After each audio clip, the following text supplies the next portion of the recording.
اور جس کے لیے چاہے تنگ کر دیتا ہے۔ اور اے لوگو، جو چیز تم اللہ تعالیٰ کی راہ میں خرچ کرو گے تو وہ دنیا میں یا آخرت میں اس کے بدلے میں اور دے گا، اور وہ سب سے بہتر رزق دینے والا ہے، کیونکہ اس کے سوا جو کوئی کسی کو دیتا ہے، خواہ بادشاہ لشکر کو یا آقا غلام کو یا صاحب خانہ اپنے عیال کو، وہ اللہ تعالیٰ کی پیدا کی ہوئی اور اس کی عطا فرمائی ہوئی روزی میں سے دیتا ہے۔ رزق اور اس کے فائدے اٹھانے کے اسباب کا خالق اللہ تعالیٰ کے سوا اور کوئی نہیں، وہی حقیقی رازق ہے۔ حضرت ابو ہریرہ رضی اللہ تعالی عنہ سے روایت ہے، حضور اقدس صلی اللہ تعالی علیہ وآلہ وسلم نے فرمایا کہ اللہ تعالیٰ ارشاد فرماتا ہے، اے ابن آدم، خرچ کرو، میں تم پر خرچ کروں گا، بے شک اللہ تعالیٰ ہی رزق دینے والا اور سب سے بہترین رازق ہے۔ اور زمین پر جتنے بھی چلنے پھرنے والے ہیں ان سب کی روزیاں اللہ تعالیٰ ہی کے ذمہ ہیں، سب کو رزق اللہ تعالیٰ ہی دیتا ہے، اور یقیناً کسی لالچی کا لالچ اللہ تعالیٰ کے رزق کو زیادہ نہیں کر سکتا، اور نہ ہی کسی ناپسند کرنے والے کی ناپسندیدگی سے اسے ہٹا سکتی ہے۔ اور یہ اللہ کی حکمت ہے کہ اس کے رزق کے معاملے میں لوگوں میں فرق رکھا ہے، تو وہ جسے چاہے زیادہ رزق عطا فرما دے،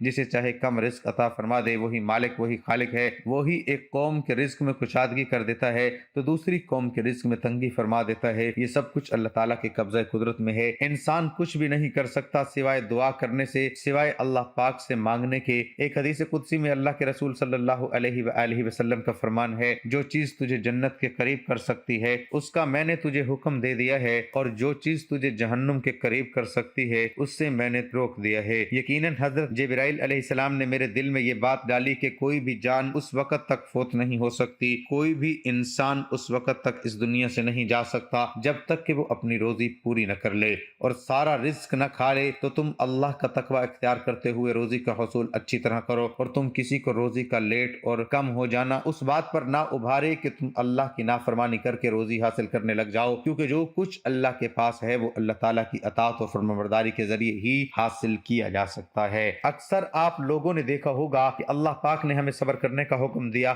جب ہمیں مشکلات پیش آتی ہے، رزق کی تنگی ہوتی ہے تو ہم گیلے شکوے کرنا شروع کر دیتے ہیں، پھر ہم ناجائز کاموں میں پڑ جاتے ہیں اور حرام اور حلال کو بھول جاتے ہیں۔ اللہ پاک نے اس چیز سے منع فرمایا۔ یاد رکھیں، رزق وہی اچھا ہے، وہی فضیلت والا ہے، وہی انسان کے لیے فائدہ مند ہے جس کو استعمال کرنے سے دنیا بھی آسان ہو جائے اور آخرت بھی آسان ہو جائے۔ رزق کی کمی اللہ تعالیٰ کی طرف سے نہیں بلکہ انسان کے خرچ نہ کرنے کی وجہ سے ہوتی ہے۔ اللہ پاک ساری مخلوق کے لیے اس کی ضرورت کے مطابق پورے سال کا رزق نازل فرما دیتا ہے۔ ہمیں چاہیے کہ اگر ہم اپنے رزق میں برکت اور ترقی چاہتے ہیں تو غریبوں میں، مسکینوں میں زیادہ سے زیادہ اللہ پاک کا دیا ہوا رزق خرچ کیا کریں، تاکہ اللہ ہمارے رزق کو اور بڑھا دے، مزید بڑھا دے، جیسا کہ اللہ پاک نے فرمایا ہے۔ اور جب ان سے کہا جاتا ہے کہ جو رزق خدا نے تم کو دیا ہے اس میں سے خرچ کرو، تو کافر مومنوں سے کہتے ہیں کہ ہم ان لوگوں کو کھانا کھلائیں جن کو اگر خدا چاہتا تو خود کھلا دیتا۔ تو پھر اللہ پاک فرماتے ہیں کہ تم تو صاف صاف غلطی پر ہو۔ ایک کسان کو دیکھ لیجئے، وہ ایک بوری بیج کی کھیت میں بوتا ہے اور فصل اگ جانے پر ایک بوری کی جگہ 70 بوریاں لے کر گھر واپس لوٹ جاتا ہے، محنت کرتا ہے، لیکن اگر وہ کسان یہ سوچنا شروع کر دے کہ میں ایک بوری کا بیج کھیت میں پھینک دوں گا اور پتہ نہیں مجھے ملے گا کہ نہیں، تو پھر وہ اس کے کمزور ایمان کی نشانی ہے۔ اسی طرح جب ہم غریبوں میں، مسکینوں میں تقسیم کر دیں گے تو اللہ پاک 1 روپے کا اجر 70 گنا زیادہ بڑھا کر دیتا ہے۔ ناظرین، آج ہم آپ کو ایک ایسا وظیفہ بتانے جا رہے ہیں، اس کو پڑھنے سے رزق کی تنگی ختم ہو جائے گی، بے روزگاری نہیں رہے گی، اور اگر کاروبار ہے تو اس میں ایسی برکت آئے گی کہ پھر سنبھالنے سے بھی نہیں سنبھلے گا۔ رزق میں برکت کے لیے ارشادات ہیں کہ کس طرح چھوٹے چھوٹے عمل کرنے سے روزی رزق میں برکت ہوتی ہے۔ حضرت امام جعفر صادق فرماتے ہیں، برتنوں کو صاف رکھنا اور گھر کے دروازے کے آگے جھاڑو دینا رزق میں اضافے کا باعث ہے۔ حضرت امام موسیٰ کاظم رضی اللہ تعالی عنہ فرماتے ہیں، امانت کو پلٹانا اور سچ بولنا رزق میں اضافہ کرتا ہے، جبکہ امانت میں خیانت کرنا اور جھوٹ بولنا غربت، نفاق کا ذریعہ ہے۔ پیغمبر اکرم حضرت محمد مصطفیٰ صلی اللہ علیہ وآلہ وسلم کا فرمان ہے، کسی نے خدمت پیغمبر اکرم صلی اللہ علیہ وآلہ وسلم میں عرض کی، یا رسول اللہ صلی اللہ علیہ وآلہ وسلم، میں چاہتا ہوں کہ میرے رزق میں اضافہ ہو۔ آپ صلی اللہ علیہ وآلہ وسلم نے فرمایا، ہمیشہ طہارت کے ساتھ رہو تاکہ تمہارے رزق میں اضافہ ہو جائے۔ منگل کے دن آپ یہ وظیفہ کسی بھی وقت کر سکتے ہیں جب آپ کو وقت مل جائے، چاہے رات کو یا دن میں، یہ تہجد کے وقت بھی آپ کر سکتے ہیں۔ آپ نے یہ وظیفہ باوضو ہو کر مصلی پر بیٹھ کر حضرت محمد مصطفیٰ صلی اللہ علیہ وآلہ وسلم کی ذات اقدس پر 7 یا 11 بار درود پاک پڑھنا ہے، اور درود پاک نماز والا پڑھنا ہے۔ ایک دفعہ میرے ساتھ بھی پڑھ لیں، اللہم صلی علی محمد وعلی آل محمد کما صلیت علی ابراہیم وعلی آل ابراہیم انک حمید حمید مجید اللهم بارك على محمد وعلى آل محمد كما باركت على إبراهيم وعلى آل إبراهيم إنك حمید مجید۔ درود پاک کثرت سے پڑھنے سے رزق میں اضافہ ہوتا ہے۔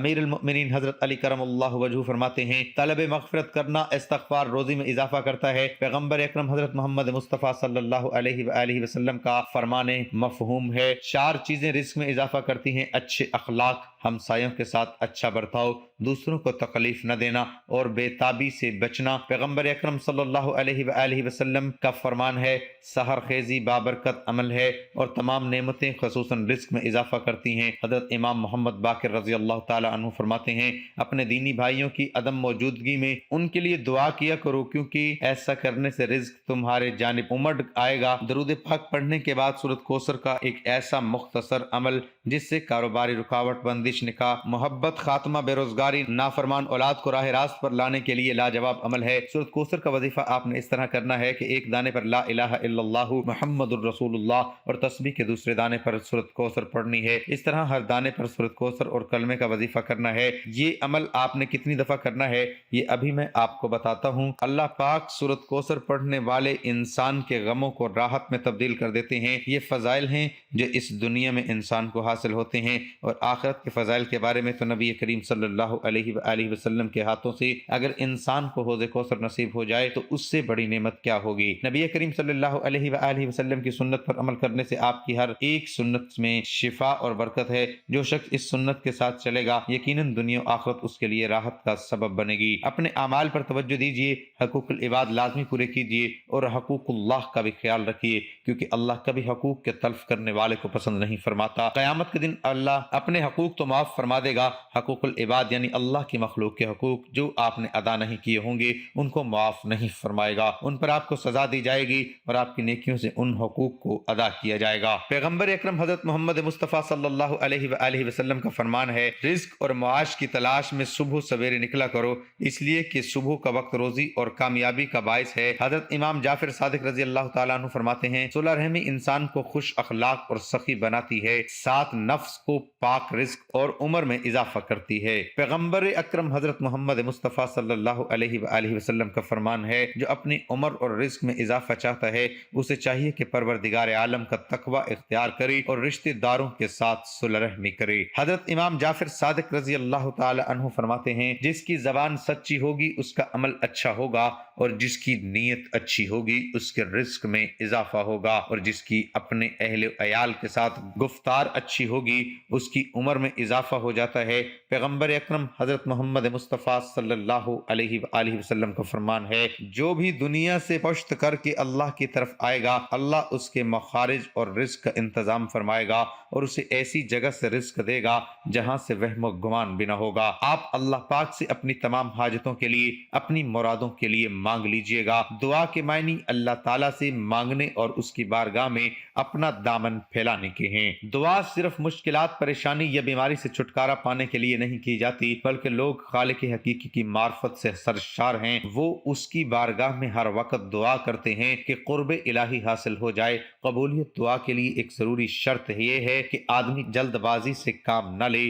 بعض دفعہ ایسا ہوتا ہے کہ آدمی اب ایسی کسی حاجت کے لیے دعا مانگتا ہے مگر جب بظاہر وہ مراد بر نہیں آتی تو مایوس ہو کر نہ صرف دعا کو چھوڑ دیتا ہے، دعا کرتے وقت انسان یہ محسوس کرے کہ اسے اللہ تعالیٰ سے استطاعت کی شدید ترین ضرورت ہے اور صرف اللہ تعالیٰ ہی کی ذات پاک ہے جو اس مجبور کی دعا کو اس وقت شرف قبولیت سے نوازتا ہے جب وہ اس سے دعا کرے۔ اللہ ہی کی ذات ہر تکلیف کو دور کرنے والی ہے۔ اگر کوئی شخص اس طرح دعا کرے کہ وہ سمجھتا ہو کہ وہ اللہ تعالیٰ سے بے نیاز ہے، اسے اللہ سبحانہ و تعالیٰ کی ذات اقدس سے استطاعت کی کوئی ضرورت و حاجت نہیں بلکہ وہ صرف عادت اور روٹین کے طور پر دعا کر رہا ہے تو ایسی دعا اللہ تعالیٰ کی بارگاہ الہی میں قبول نہیں ہوتی۔ ایک دفعہ ایک عورت رسول اللہ صلی اللہ علیہ وآلہ وسلم کے پاس آئی اور اپنے شوہر کی شکایت کی کہ وہ بہت زیادہ اپنے دوستوں کو گھر دعوت دیتا رہتا ہے اور وہ تھک جاتی ہے کھانا بنا بنا کے، اور ان کے مہمانداری میں رسول اللہ صلی اللہ علیہ وآلہ وسلم نے کوئی جواب نہیں دیا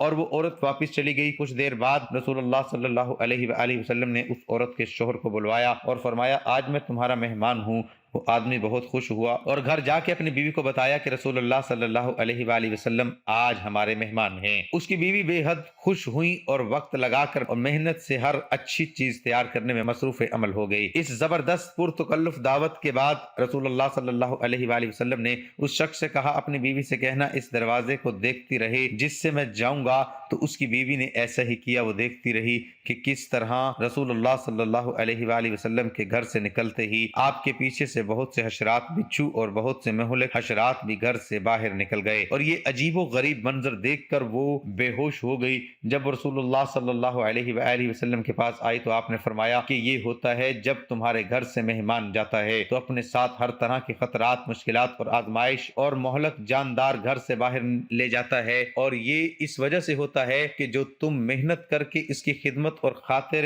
مدارت کرتی ہو۔ جس گھر میں مہمان آتے جاتے رہتے ہیں اللہ اس گھر سے محبت کرتا ہے، اس گھر سے بہتر اور کیا ہوگا۔ جو چھوٹے بڑے کے لیے کھلا رہے ہیں ایسے گھر پر اللہ کی رحمت اور بخشش نازل ہوتی رہتی ہے۔ رسول اللہ صلی اللہ علیہ وآلہ وسلم نے فرمایا جب اللہ کسی کا بھلا چاہتے ہیں تو اسے نوازتے ہیں۔ انہوں نے پوچھا کس انعام سے اے اللہ کے رسول صلی اللہ علیہ وآلہ وسلم؟ آپ نے فرمایا مہمان اپنا نصیب لے کر آتا ہے اور جاتے ہوئے گھر والوں کے گناہ اپنے ساتھ لے جاتا ہے۔ عزیز دوستو، جان لو کہ مہمان جنت کا راستہ ہے۔ رسول اللہ صلی اللہ علیہ وآلہ وسلم کا ارشاد ہے کہ جو اللہ اور روز آخر پر ایمان رکھتا ہو وہ اپنے مہمان کے ساتھ بے لوث ہو۔ پیغمبر اکرم حضرت محمد مصطفیٰ صلی اللہ علیہ وآلہ وسلم کا فرمان ہے مہمان اپنا رزق لے کر آتا ہے اور میزبان کے گھر والوں کے گناہ دھو ڈالتا ہے۔ ناظرین، یاد رہے کہ سورۃ کوثر کا ایک ایسا مختصر عمل جو اب میں آپ کو بتانے جا رہا ہوں کہ آپ نے کس ترتیب سے اس وظیفے کو کرنا ہے۔ منگل کے دن آپ نے باوضو ہو کر کسی بھی وقت اس وظیفے کو کر لینا ہے جب آپ کو آسانی سے وقت میسر ہو۔ آپ کسی بھی نماز کے بعد یہ وظیفہ کر سکتے ہیں، فجر، ظہر، عصر، مغرب، عشاء، تہجد، جب آپ کے لیے آسانی ہو۔ آپ نے کرنا کیا ہے؟ سب سے پہلے آپ نے باوضو ہو کر حضور پاک صلی اللہ علیہ وآلہ وسلم پر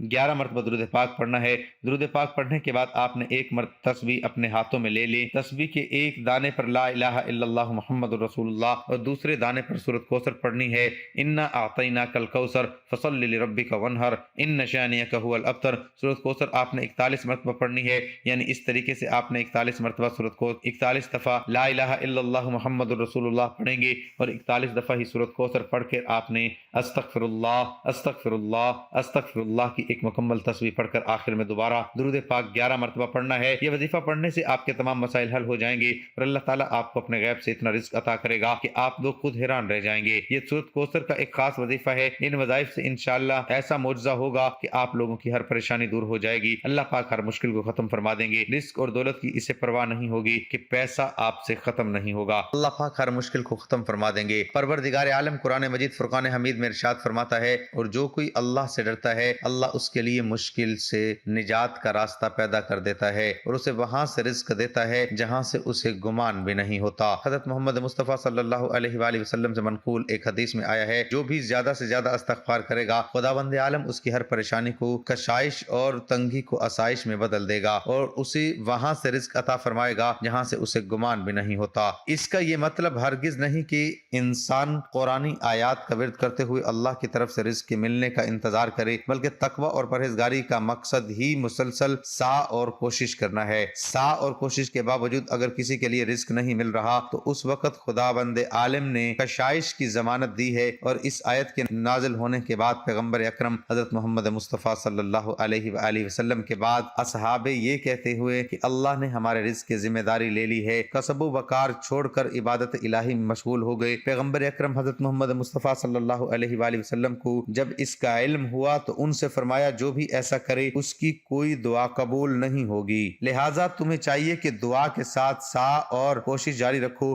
پیغمبر اکرم حضرت محمد مصطفیٰ صلی اللہ علیہ وآلہ وسلم کا فرمان ہے جو مجھے ماں باپ کے ساتھ نیکی اور صلح رحمی کی ضمانت دے میں اسے مال و دولت اور عمر میں اضافے اور رشتہ داروں کے دلوں میں اس کی نسبت محبت کی ضمانت دوں گا۔ امیر المؤمنین حضرت علی کرم اللہ وجہ فرماتے ہیں دیانتداری رزق لاتی ہے جبکہ خیانت فقر لے آتی ہے۔ اللہ پاک آپ سب کو اپنے حفظ و امان میں رکھے، اللہ پاک آپ کی مشکلات کو آسان فرمائے، آپ کے رزق میں آپ کی روزی میں بہت زیادہ اضافہ ہو۔ ایک رات حضرت عمر بن خطاب رضی اللہ تعالی عنہ اپنے عہد خلافت میں لوگوں کے خیالات کا جائزہ لے رہے تھے اور ان کی خبرگیری میں مصروف تھے کہ آپ رضی اللہ تعالی عنہ کو تھکاوٹ محسوس ہوئی تو کسی گھر کی دیوار کے ساتھ ٹیک لگا لی۔ اسی دوران کیا سنتے ہیں کہ ایک عورت اپنی بیٹی سے کہہ رہی ہے کہ بیٹی جاؤ اٹھو اور دودھ میں پانی ملا دو۔ بیٹی نے کہا اماں کیا آپ کو معلوم نہیں کہ امیر المؤمنین حضرت عمر بن خطاب رضی اللہ تعالی عنہ نے اس سے منع کیا ہے؟ اس کی ماں نے کہا اے بیٹی جاؤ تم دودھ میں پانی ملا دو، عمر رضی اللہ تعالی عنہ ہمیں نہیں دیکھ رہا ہے۔ اس لڑکی نے جواب دیا کہ اماں اگر عمر رضی اللہ عنہ نہیں دیکھ رہا تو عمر رضی اللہ تعالی عنہ کا رب تو ہمیں دیکھ رہا ہے۔ حضرت عمر رضی اللہ تعالی عنہ کو اس نیک لڑکی کی بات پسند آئی۔ اپنے غلام اسلم کو جو اس وقت اس کے براہ تھے فرمایا اے اسلم اس دروازے کی شناخت رکھنا اور یہ جگہ بھی یاد رکھنا۔ پھر وہ دونوں آگے چل دیے۔ جب صبح ہوئی تو حضرت عمر رضی اللہ تعالیٰ عنہ نے فرمایا اے اسلم وہاں جاؤ اور معلوم کرو کہ وہاں کہنے والی لڑکی کون ہے اور اس نے کس عورت کو جواب دیا اور کیا ان کے ہاں کوئی مرد ہے۔ اسلم معلومات لے کر واپس آیا تو حضرت عمر رضی اللہ عنہ کو اس نے بتایا کہ وہ لڑکی کنواری غیر شادی شدہ ہے اور وہ اس کی ماں ہے اور ان کے ہاں کوئی مرد نہیں ہے۔ حضرت عمر رضی اللہ عنہ نے اپنے بچوں کو بلایا اور ان کو حقیقت حال سے آگاہ کیا۔ پھر فرمایا کیا تم میں سے کسی کو عورت کی حاجت ہے تو میں اس کی شادی کر دوں، اور اگر تمہارے باپ میں عورتوں کے پاس جانے کی طاقت ہوتی تو تم میں سے کوئی بھی اس لڑکی سے نکاح کرنے میں مجھ پر سبقت نہ لے جاتا۔ حضرت عمر رضی اللہ تعالی عنہ نے کہا کہ میری تو بیوی ہے۔ حضرت عبد الرحمن رضی اللہ عنہ نے کہا کہ میری بھی بیوی ہے۔ حضرت عاصم رضی اللہ عنہ نے کہا کہ ابا جان میری بیوی نہیں ہے، آپ میری شادی کر دیں۔ چنانچہ حضرت عمر رضی اللہ عنہ نے اس لڑکی کو پیغام بھیجا اور اپنے بیٹے عاصم سے اس کی شادی کر دی۔ عاصم کے ہاں بیٹی پیدا ہوئی جو حضرت عمر بن عبدالعزیز رحمۃ اللہ علیہ کی والدہ بنی۔ حضرت عمر بن عبدالعزیز بن مروان کے سب سے زیادہ عادل حکمران اور پانچوں خلیفہ راشد تھے۔ دعا ہے کہ اللہ تعالیٰ میرا سنانا اور آپ کا سننا اپنی بارگاہ الہی میں قبول و منظور فرمائے، آمین ثم آمین۔ تمام احباب سے گزارش ہے کہ اللہ تعالیٰ کے 99 ناموں میں سے ایک نام ضرور ٹائپ کریں۔